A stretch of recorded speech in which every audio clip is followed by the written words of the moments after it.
agenda. The board is given an opportunity to comment on the issues and/or place a motion on the floor. An opportunity for discussion may be presented, at which time the public may participate and a roll call vote will follow. Will you please join me in the Pledge of Allegiance? I pledge allegiance to the flag of the United States of America and to the republic for which it stands, one nation, under God, indivisible, with liberty and justice for all.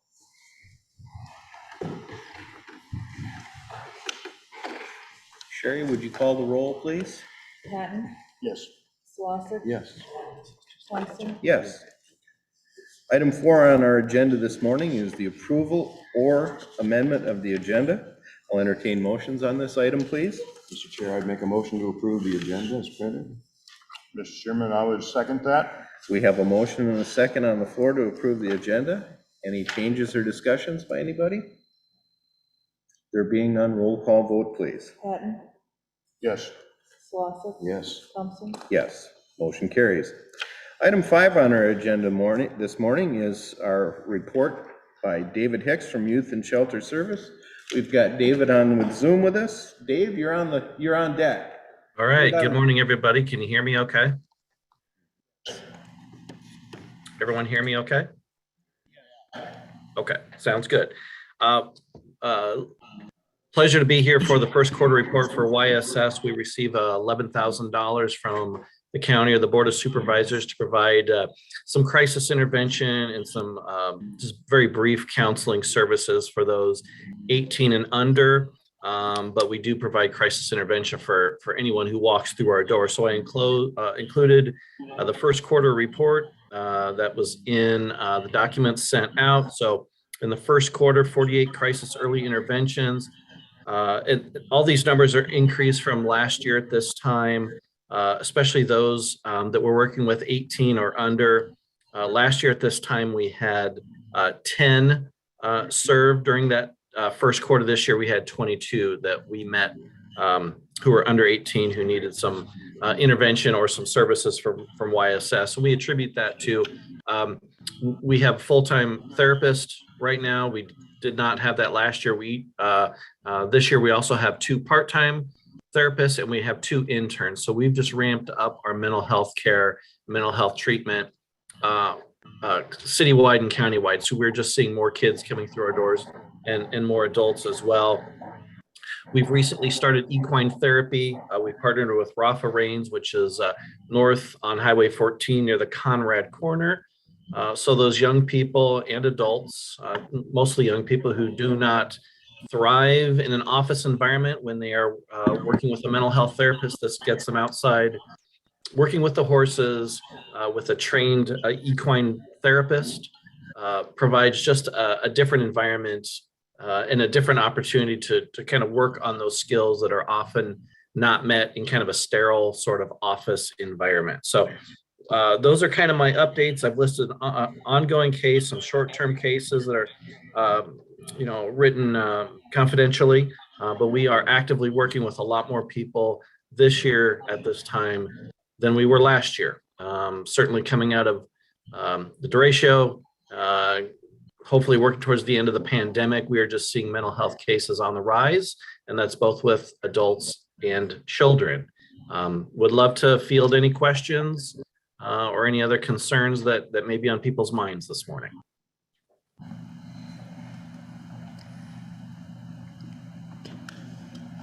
I have a question. The $11,000 we do each year, is that all for specific services? If that's for me, we create a contract that we send over the Board of Supervisors that is earmarked for those walk-ins and crisis calls that we get for 18 and under, whether it's in Marshalltown or anywhere in the county who we may be going to, or they may be walking in our door. Great. David, I know you and I have discussed this before, but let's be very specific that we are not augmenting any mental health services with those funds. Right, and they may not even be a mental health need walking through our door. It could be just child-parent conflict, runaway situation, whatever his concern that parent has walking through the door, we aren't providing any ongoing mental health care with these dollars. This just provides that time that we put into those walk-ins, or if we're out in the field and we encounter somebody with a concern, that's what it pays for. Thank you, David, for the clarification. Auditor Sand with the state of Iowa is looking at counties and cities making donations to nonprofits, and you have to show that you're providing services. And as he said, it's not like you're donating to bad organizations. Sure. But we need to make sure that we're getting a service for it, and then it's perfectly fine. Yes. So thanks for the clarification. Yep, the process that comes in, we meet with the family, we fill out what's called a potential client form, gather all the specific data, age, demographics, where they live. And then anyone 18 or under, we collect that information under the contract with the county and then invoice the county for that cost. So, and that goes right hand in hand with the contract that we've established, that 18 and under population, short term, may not be mental health related, but just anyone in crisis or needing information. Perfect. David, this is off the subject a little bit, but can you speak to impact a little bit? It sounds like that's been a very successful project. And yeah, impact has certainly exceeded my expectations. You know, a year ago, this was just an idea on my desk that we were trying to put a team together to kind of figure out what this will look like. And that impact is the Marshalltown Police and Community Team, where we are embedding 2 full-time community advocates or social workers within the police department. The last stats I have, I don't think I have them handy, but over 200 and some calls, over 350 some people we've worked with. And we've just been able to, raise funds along the way because, through DCAT, Telligent in Des Moines, Department of Justice, they're realizing that this community policing, this model with social workers within the police department saves a lot of time, resources, money, saving lives, and certainly exceeded my expectations, but I think we are well ahead of the curve. The federal government would love to see this type of program in place, but they're like a slow moving elephant, and we're just kind of a cheetah sprinting off ahead of time. So we've got some other Department of Justice interest in what we're doing and realizing that community policing like this is a tool that the police departments embrace. It's a win-win for the community, the county, keeping people from being re-entered into the criminal justice system, keeping people housed, keeping them from being a frequent flyer at the ER, really getting people at the right place at the right time. Well, David, stay out in the lead. It's always more fun to lead than to follow, and the view is a lot better. That's for sure. And sometimes I'm just amazed at the interest we're having across the state. Chief Tupper and I probably get a couple of calls each week from different municipalities and counties saying, how are you doing this? We want to jump in. And we always say we have support from the city and county, and a lot of human service agencies are just, how do you do that? And, we were named the program of the year for the Iowa City and County Management Association for 2021, and we were only in 6 months. So we think we're off in the right direction. Hey, we appreciate the work you do, David. Thank you all. Take care, and I'm going to jump off the call. You betcha. Thank you again. Yep. Take care, everybody.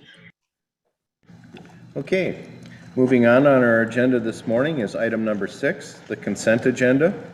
Approval of the minutes of October 12th, 2021. Approval of claims is audited and authorize the county auditor and recorder to issue payment of the same. The listings of claims paid at this meeting and all claims paid in the current month will be published as part of the first meeting the following month. Also on item 6 is approved transfer of funds, transfer number 922. This is a quarterly transfer of $700,000 from Rural Services Fund to the Secondary Road Fund, but not to exceed the maximum transfer, yet be above the minimum transfer amount required by Iowa Code 331.429. This is a transfer of Rural Services Fund to the Secondary Road Fund to cover all expenses. Item 6 is file clerk of district court report surcharge, September 2021, general supplemental fund surcharge of $254.72. File with sheriff's quarterly report, July 2021 through September 2021, general basic service fees of $11,095.56, general basic interest checking of $4.95, and general basic mileage fees of $2,217.28. This is to affirm the compensation board's member Mark Eaton, representing the county sheriff, whose term will expire on 6/30/2024. That is not the sheriff's term, that is Mark Eaton's term. Item number 6G is to file a manure management plans for the Triple E Farms, ID number 58021 at 1722 200th Street, State Center. No changes were made to the manure management plans. That is the end of our consent agenda this morning. I'll entertain motions on this item, please. Mr. Chairman, I would move to approve the consent agenda as printed. I would second. Okay, we have a motion and a second to approve. Any further discussion or changes? There being none, roll call vote, please. Benton. Yes. Slosson. Yes. Thompson. Yes, motion carries. Item 7 on our agenda this morning is to adopt resolution number 2021-0036, approving the assignment of certificate of purchase at tax sale of 501 North First Avenue, 204 South 7th Avenue, and 406 Lee Street, Marshalltown, Iowa, to the city of Marshalltown, Iowa. Jared, are you online with us this morning? Yes, good morning, Chairman. Can you hear me? Yes, could you give us a heads up on this, please? Excellent, excellent. These three are, they are all public nuisance tax sales. They are abandoned in their nuisances. No one picked them up at the tax sale, and the city is requesting these tax sale certificates to do the tax sale proceedings on them. Let's see, the 501 North First Ave is worth, let's see, the taxes on it right now is to $2,400 and $2,494. Let's see, 204 South 7th Avenue is $150, and 406 Lee Street, tax sale redemption amount is $42. So that's what those tax amounts are. Should the city get these through the tax sale proceedings, that's when we'd come back with an abatement agreement. As you can tell, two of them are very small and the other one's a little bit larger, but usually that's the information you guys want when we go through this. Is there any other questions you have? Do you know if this is the city's intention to acquire these and demo the properties and then turn them around, or to turn them around to somebody that will redevelop them? Yeah, either or. I'm not sure which intention is, but I do know they want to get them turned around. So that is their intent. Okay. Anything else on this item you want to add? I have none. Thank you. I'll entertain motions on the adoption of this resolution, please. Mr. Chair, I would make a motion to adopt resolution 2021-0036, approving the assignment of certificate of purchase of tax sale 501 North First Avenue, 204 South 7th Avenue, 406 Lee Street, Marshalltown, Iowa. Mr. Chairman, I'll second that. We have a motion and a second to adopt this resolution on the table. Any further discussion or comments? There being none, roll call vote, please. Benton. Yes. Slosson. Yes. Thompson. Yes, motion carries. Item number 8 on our agenda this morning is resolution number 2021-0037, approving the 2080 agreement amendment with the Electronic Services Systems, also known as the Iowa Land Records. Dan, before we bring this up, can you bring us up to speed on this, please? Yes, this is just a change that is hitting every county in the state for working with Iowa Land Records. So there's just some tweaks to things and how we are working our agreement and the electronic transfer of things, dotting i's and crossing t's. Okay, James, does this affect you and IT at all? No, really shouldn't. Okay. Okay, I'll entertain motions on the adoption of this resolution. Mr. Chairman, I would move to adopt resolution 2021-0037, approving the 2080 agreement amendment with the electronic services system and Iowa land records. I'll second. Okay, we have a motion and a second to adopt resolution number 2021-0037. Any further discussion or comments? There being none, roll call vote, please. Patton, Yes. Slosson, Yes. Thompson, Yes, motion carries. Item 9 on our agenda this morning is for discussion purposes and action. This is personnel change. This is to discuss the public health director's vacation change to no limit, possibly through June 30th, 2022. Dan, you're most familiar with this. Would you bring us up to speed, please? Yes, this is a process that we do for other folks when their job duties don't allow them to take vacation. I had a couple in my staff when we were upgrading the financial system that was done. The part we always really want to see is the plan of when they're going to get themselves vacation used and back to the regular vacation plan. Just for those that are not aware, any vacation that people earn, they get to accumulate 2 times the amount they earn per year, and that is their cap. If we don't go through this process, then you lose the vacation. So obviously with the pandemic, our public health nurse has had kind of a crazy year and a half, and kind of falls under same thing for everybody else, is it's pretty hard to take a week or 2 off. Okay. Pat, I know you're with us this morning.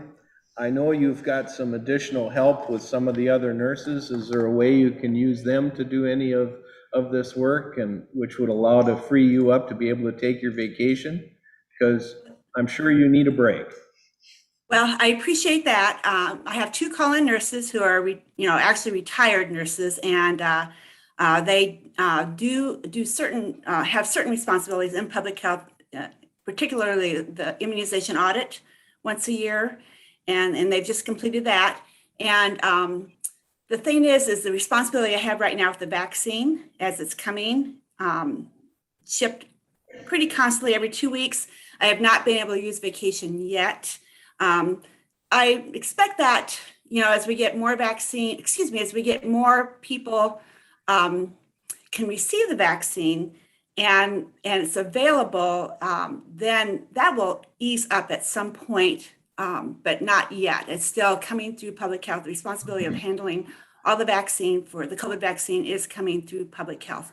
And it's a daily job for the most part. It's better than it was by a long shot, but it's still, especially now with our pediatric vaccine that will be starting up at some point, and that comes through public health also. So it's work that it's a daily task for me. And I wouldn't ask, believe me, I want vacation, but it's just, it's been a little hard to get it. And because right now it's weekly. And so I received vaccine on Friday, and then I received vaccine. So Monday I received supplies. Tuesday I received vaccine. Today's Tuesday. Monday, anyway, that's how it is. So I'm expecting more vaccine even tomorrow to come in, my Pfizer shipment. So it's just something that has to be well controlled. It's expensive, and it's something that I take a lot of responsibility for, and work hard to make sure we have vaccine that's safe for everybody that receives it. Dan, do you have a recommendation on the time frame that we put on this? Well, allow an additional year to accrue, or what? I'm going to June 30 of 22. To me, if we kind of recall last winter, the COVID, everything kind of spiked at that time. Plus what Pat was mentioning, with the 5 to 11-year-old rollout, it seems like that's a reasonable request for her. That seems like it should be a long time away, but ironically, it's not even 9 months. Okay. Well, I know. I guess because this is a changing thing, we'll have to approve this through June of 2022 and possibly be forced to revisit it at a later time if situations don't Sure. change. Does that sound reasonable? Absolutely. Any further discussion on this? And if not, I'll entertain motions, please. I would make a motion then to approve the Public Health Director, Pat Thompson, vacation change to no limit, possibly through June 30th of 2022. Mr. Chairman, I'll second that. We have a motion and a second on the floor to approve this. Any further discussion or comments? There being none, roll call vote, please. Patton, Yes. Slosson, Yes. Thompson, Yes, motion carries. Item 9 on our agenda this morning is to approve the hire of part-time election delivery personnel up to 4 individuals at $13 per hour, beginning on 10/27/21. Do we have an end date? They will be done 2 days after election. Well, I should clarify this. Normally, it would be done 2 days after elections, so it'd be November 4th. We're going to change how we're going to try this for the city school. We couldn't get enough people to do the delivery this year. So Lucas's department has volunteered to learn how to do this because they've already got to go out and take the sneeze guards to put them out everywhere. So they're just going to deliver everything. We're going to have a couple of the people who've done this previously to go out for delivery, kind of show them how it's done, and then they won't be helping pick up. So we'll actually be done on November 1st with these, the 2 individuals. When we do that with buildings and grounds personnel, are we going to take those labor hours out of elections budget? We'll definitely take the overtime out of elections. So if they have any extra hours, that'll come out of elections. I don't foresee any extra hours, but I mean, at that point, it would have to be something went wrong and we couldn't get out to do it, so we had to do it after we delivered equipment, so. Yeah. That would be good about it. Yeah, it'll be a learning curve and we'll see how it works. Okay. I'll entertain motions on this item. Mr. Chairman, I would move to approve hire of temporary part-time election delivery personnel up to 4 individuals at $13 per hour, beginning 10/27/2021. I'll second. We have a motion and a second to approve this temporary election personnel. Any further discussion or comments? There being none, roll call vote, please. Patton, Yes. Slosson, Yes. Thompson, Yes, motion carries. Item 9 this morning is to approve a new hire, Engineer Department, Truck Driver 1, Donnie Box III, permanent full-time, $26.05 an hour, with a start date on or after November 29th, 2021. Paul, you want to speak to this? This is a new hire to replace one of our retirements. We've got 3 upcoming retirements that are in the process of this winter.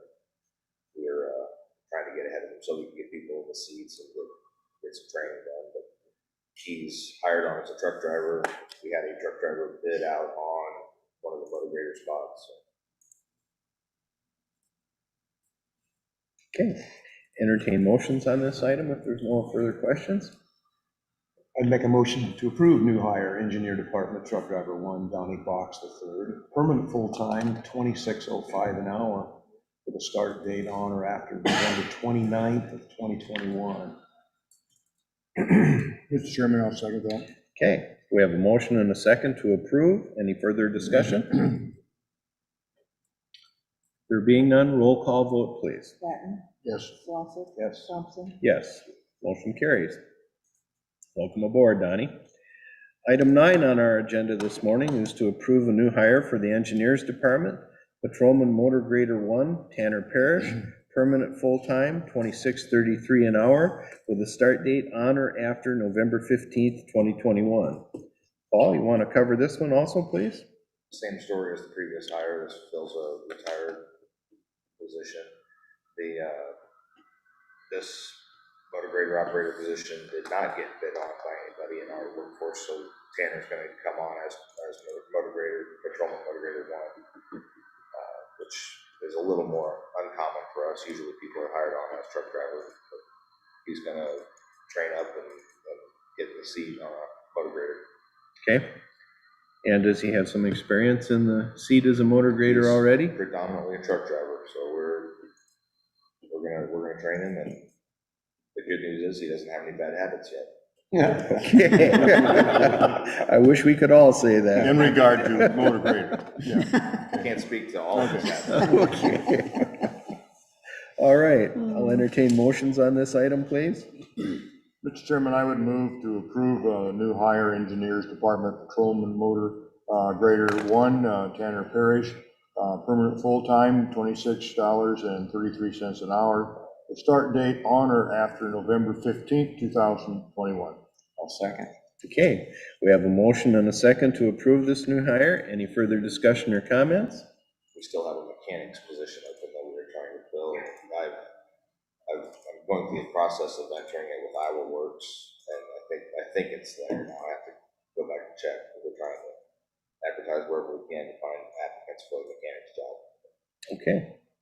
Anything else? There being none, roll call vote, please. Patton, Yes. Slosson. Yes. Thompson. Yes, motion carries. Item 9E on our agenda this morning is to approve a new hire at the Sheriff's Department, Jailer Michael Chapman, permanent full-time, $21.08 an hour, with a start date on or after November 8th, 2021. Sheriff, you want to comment on this, please? Yeah, this is going to be a replacement for a jailer position. Mr. Chapman comes from Hardin County Sheriff's Office. He has 3-year experience as a certified jailer. His experience is going to help us at least get up to staff. We're still currently, if this hire is approved, we'll still be down 2 jailers, predominantly female jailers, is what we're trying to recruit for those replacements. We do have a retirement pending in December of 2021, and then another additional retirement, I believe it's going to be in September 2022. So we do have some retirements that are coming up. We're trying to get ahead of that hiring. It's been a little difficult, but I think we'll move forward. Well, congratulations once again on filling it, especially when we have somebody coming from another organization that sees the light, the benefit of working for the Marshall County Sheriff's Department. Okay, entertain motions on this item, please. Mr. Chair, I'd make a motion to approve the new hire Sheriff's Department Jailer Michael Chapman, permanent full-time, $21.08 an hour, with a start date on or after November 8th, 2021.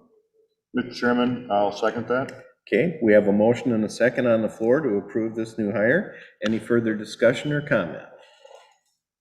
There being none, roll call vote, please.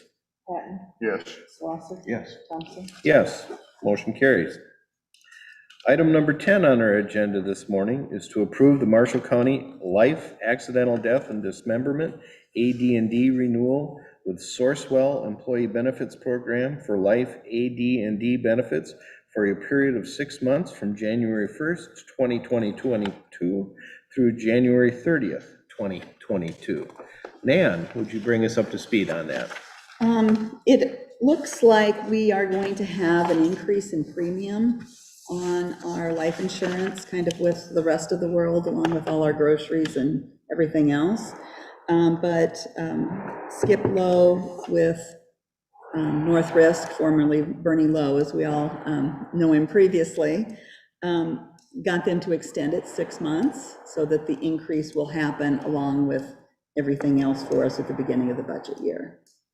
So we can budget for it and handle it that way. So that was this just helps us out budget-wise. Okay, Well, Mr. Chair, I would move to approve Marshall County Life Accidental Death Dismemberment renewal with Sourcewell Employee Benefit Program for life AD&D benefits for a period of 6 months from January 1, 2022 through June 30th, 2022. I'll second that. okay, we have a motion and a second to approve this county life accidental death and dismemberment. Any further comments or questions? There being none, roll call vote, please. Patton, Yes. Slosson. Yes. Thompson. Yes, motion carries. Item number on our 11 on our agenda this morning is EMC insurance renewal. No action will be taken on this item. This is for discussion only. Dan, tell us what you got. Well, we got the official, everything is done on our insurance renewal for October 1st, which I know seems weird having the conversation the 26th, but there was a few things hanging out there. We did have some kind of change in our vehicles that made it go up a little bit. Our worker comp mod rate, which is actually with IMWCA, we had a really good year last year and that went down. So our premium went up some, IMWCA went down. Cyber insurance went up because of all the things we've been hearing in the world with ransomware and all that kind of things. That has went up around the world. Pretty And- significantly for us. Yeah, it's, it went up, it tripled. Now, it's not a super expensive insurance. I think it ended up about $14,000 total for the year, but we were paying 3 or 4. So it's a big number and it's a big deal. There's some parameters behind the cyber insurance of some things we need to do in the first 90 days, so by the end of December. And when they gave us that information, I thought, do we get 90 days from when you approved it or from, so I'm thinking we just have till December 31. So James, we've talked about, we got to get off a few old legacy systems, which we're working on, all of those. There's an issue with our backups that we're going to have to work on a little bit of getting something a little more off-site. And one other little piece on that, I can't remember what that is. But there's something, nothing there seemed outlandish for us to try to get accomplished. The legacy systems that we're using, 2 or 3 of them are old real estate things from prior to DevNet, and we've been working with a consultant to work on getting that information off, and we've been doing that for a few months now. So if we'd only known about it now and had 2 months, that'd have been a lot trickier, but we've already been in process for that. Budget-wise, I know we've seen a significant reduction in our mod on work comp these last few years, and it goes for about a 5-year period, and you drop off a bad year and replace it with a good. I don't think we're gonna see a lot of change in the future because we've gotten rid of so many bad years that what we'll be dropping off is not a terrible year. Right. This year we've had a few more. So it might go up slightly, but it's nothing, at this point, at least it's nothing terrible. So we're still sitting in a good spot for next year, but we could see a slight increase. Okay. I'm hoping we see that the EMC thing is a lot more level. Just as a reminder, I think we talked about this a couple meetings ago. They added the wind and hail deductible, which is 10%. That could be up to $400,000 deductible. We need a new roof. I think they're bitter that they've put 2 roofs on this building, but that's just me. The disappointing part is our risk was increased with the wind and hail, but the premium didn't go down. The premium did not go down. So we've had increased risk, but we did not get any reward with said increased risk. I have the feeling that maybe we did, that it would have been a whole lot worse. So I think, when I look out in the private sector and hear, listen to coworkers and friends, the higher deductible is where it's going.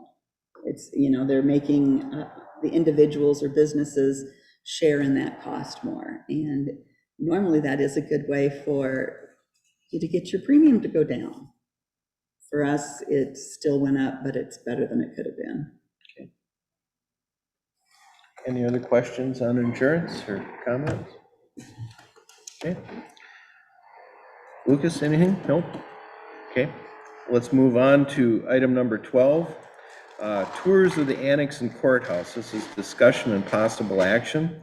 We, just to get everybody kind of together on this, the courthouse is a construction zone. There's no way we can have any tours here until we are complete. As far as the annex goes, the situation we have in the annex has to do with HIPAA or personal violation of anybody's privacy. Within the annex, we have public health, we have Veterans Affairs, we have mental health, and we have DHS from the state, all of which, if there's clients coming in that are receiving services, they deserve the privacy. So we've got some policies that I think we're going to have to put in place to make sure that we don't have any issues with providing that policy and stay within in the bounds. This kind of came up when I met with Vicki Hendershot, who oversees, I believe, 28 counties for DHS. She's based out of Waterloo, and she mentioned just that she, we need to really think about it for audit purposes for them and for the county offices because of what's being shared there. We did kind of, as her and I were discussing ways, maybe having a DHS person go along. Also probably having, if they're doing a DHS tour, having someone from the county join them so that, we're just kind of covering ourselves to make it look like we're, overseeing the tour properly. As we talked further, we talked about the possibility of even, doing a maybe 4:30 tour when everybody's out of there, you don't have any clients, and doing something like that for the public, because it is a really great facility and it was just a wonderful remodel. So I know there's a lot of people curious and would like to see it. So that was just another thing we kind of tossed around, and I told her I'd bring that to you all as an option. Maybe a thought is for all the different agencies within the building, for you guys to get together and put together a possible proposal, so that, because you're the occupants of the building, you have to work in the facility together, have some thoughts. I liked the idea of maybe getting a hold of the Chamber of Commerce and having a chamber after hours there. The possibility of maybe us doing a tour with one of the members of the media and literally using the camera to facilitate the tour and have that available on a link if somebody wanted to review the building and be able to give the public the access that they want on their bright new shiny penny, but still protect everybody's privacy. Yeah, one thing that we do need to consider before we roll out any of those tours is we're still waiting for the cores to the doorknobs, so we don't have any locks on the offices yet internally, so we need to wait. There's a few other things on Lucas's list, and wait till all of those items are complete before we proceed with that. So we're probably, I'd like to say that'll all be done in 2 weeks, but I know that is not a true statement, so. How about we simply say until we get all these things taken care of, that any tours are suspended?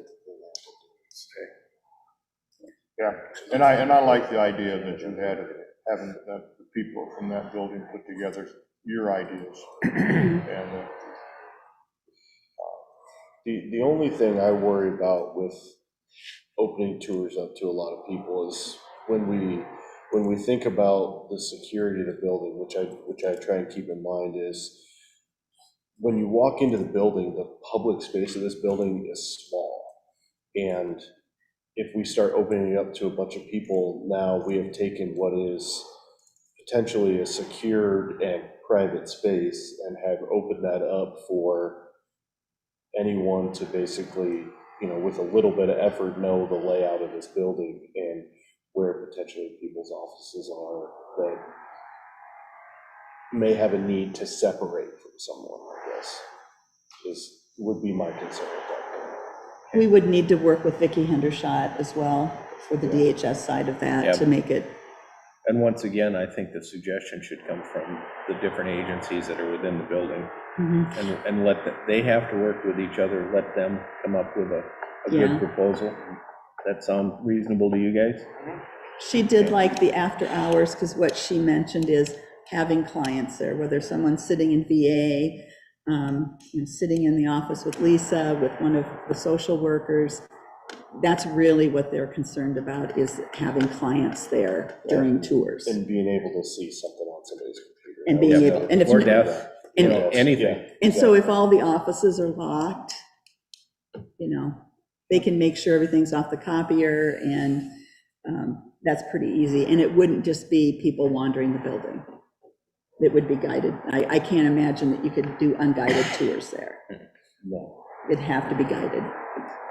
but it is a very nice facility, you know, having people look at it is a good thing, because there's a lot of similar finishes in that building as to what this is gonna be like, so it's kind of a look ahead to how's the courthouse gonna look, so. Mhm. If the courthouse turns out as good as that, it's really gonna be something. Big time.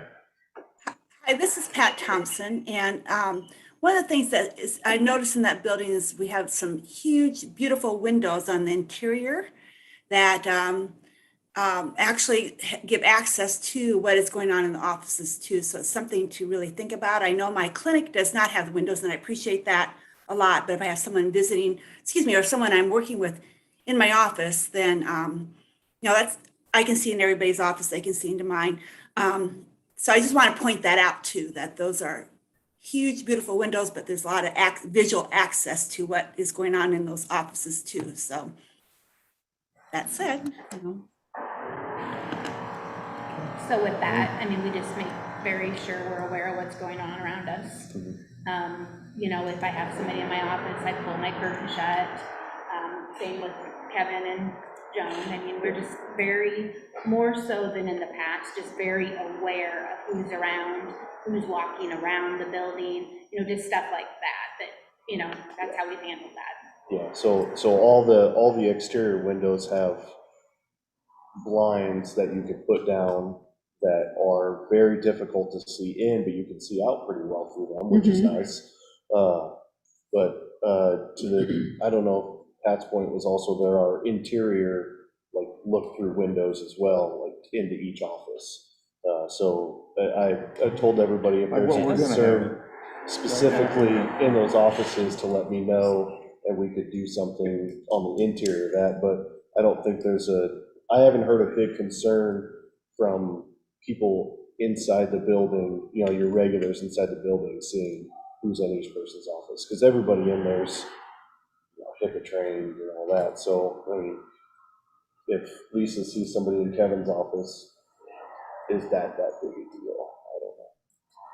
I don't know. Well, but sometimes it's not necessarily the employees that are HIPAA trained. It's the person that's there receiving the services may recognize somebody else in another office. Exactly. There are 2 conference rooms in the building that, in my opinion, could be utilized better to separate out. So when you walk into the main lobby, there are 2 conference rooms that you can access from the main lobby, and employees can let them in from the lobby. You don't have to take them back in, and then there's no access at that point. Sounds like this is just going to be a learning curve for you, and use common sense.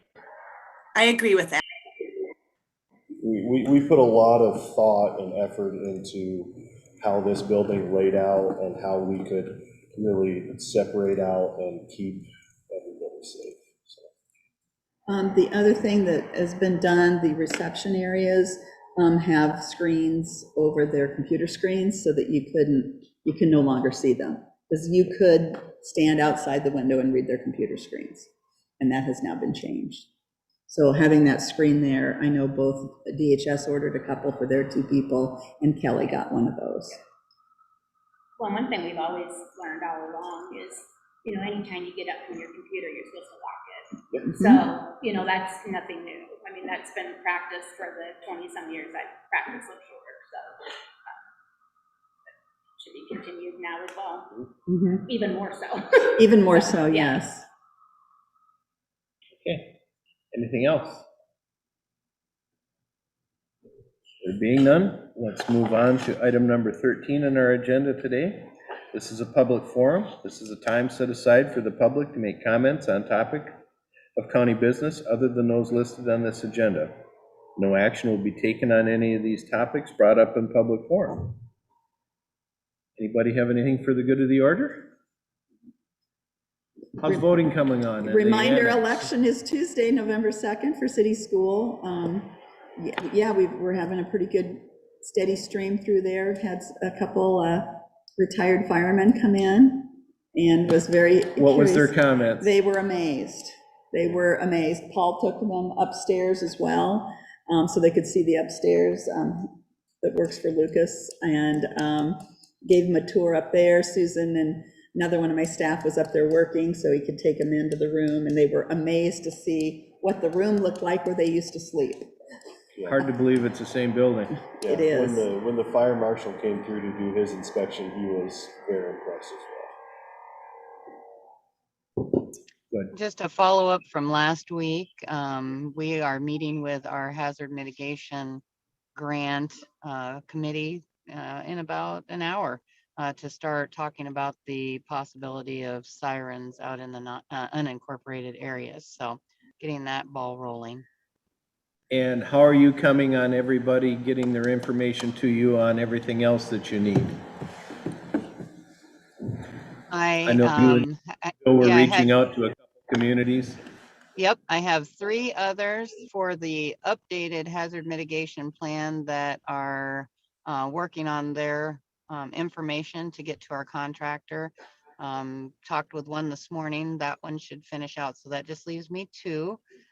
Those 2 have been contacted.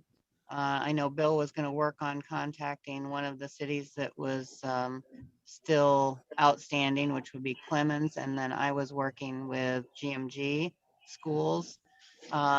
If they don't get the information in by tomorrow, the plan will move forward, but they will be ineligible for any hazard mitigation funds for the 5-year plan cycle. So we do our best to get everybody to the point where they are eligible. So that's the last 2 that we have.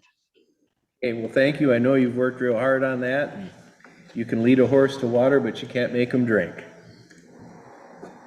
I've tried to even give them a straw, so we're trying. Okay. Anything else under public comment? Anybody on Zoom that would like to make public comment? Okay, I'll take that silence as a no. Do we have the power to put a stop to these retirements that are going on in the county? You know, you can maybe bring that up in a resolution. How would that, if we put that on the flagpole, how do you? IMWCA might object. I can hear some groans already. Maybe it's not such a good idea. You know that mod factor we're talking about? We want to get that in the right direction. Okay. Moving on then, if there's nothing else for the good of the order, we're on to item 14. This is adjournment. The next regular session is November 9th, 2021 at 9:05. All business to be acted upon at that session should be submitted to the county auditor and recorder's office or the board of supervisors office by Wednesday, November 3rd, 2021 at 12 p.m. There being no further business to come before the board, this meeting is adjourned at 9:50.